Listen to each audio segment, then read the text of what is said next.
क्रिस्का recording studio Ekangar सराय।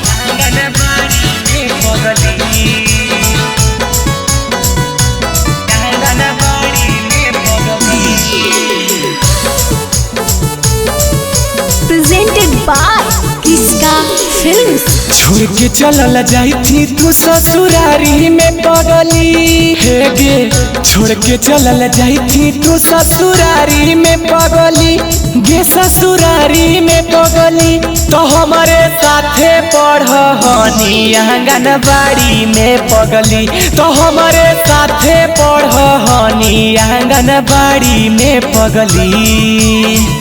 खाहनी खिचड़ी आए के थारी में पगली गे, हमारे थारी में पगली तो जहिया पढ़नी साथे आंगनबाड़ी में पगली, तो हमारे साथे पढ़नी आंगनबाड़ी में पगली।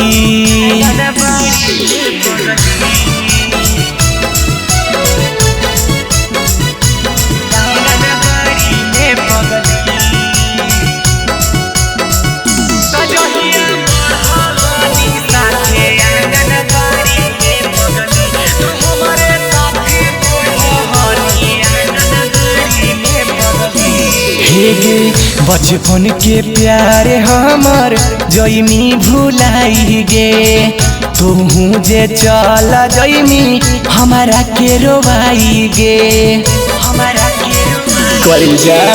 बचपन के प्यारे हमर जइमी भुलाई गे, तू तो छोड़ के चल जइमी हमारा के रोवाई गे।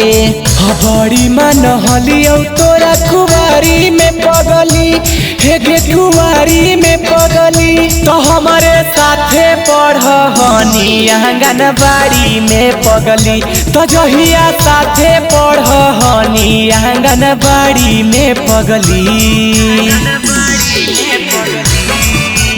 क्रिस्का रिकॉर्डिंग स्टूडियो एकंगर सराय।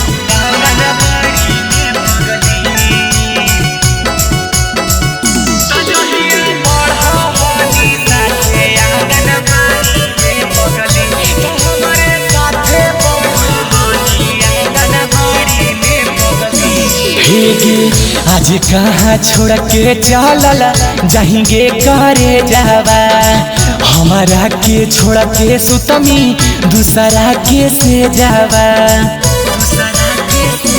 हे गे आज कहाँ छोड़ के चलल जाएंगे करे जावा, हमारा के छोड़ के सुतमी दूसरा के से जावा। हर हनी सोनुए के अकबारी में पगली, तो अकबारी में पगली तो जहिया साथे पढ़नी आंगनबाड़ी में पगली, तो हमारे साथे पढ़नी आंगनबाड़ी में पगली। क्रिस्का रिकॉर्डिंग स्टूडियो एकंगर सराय।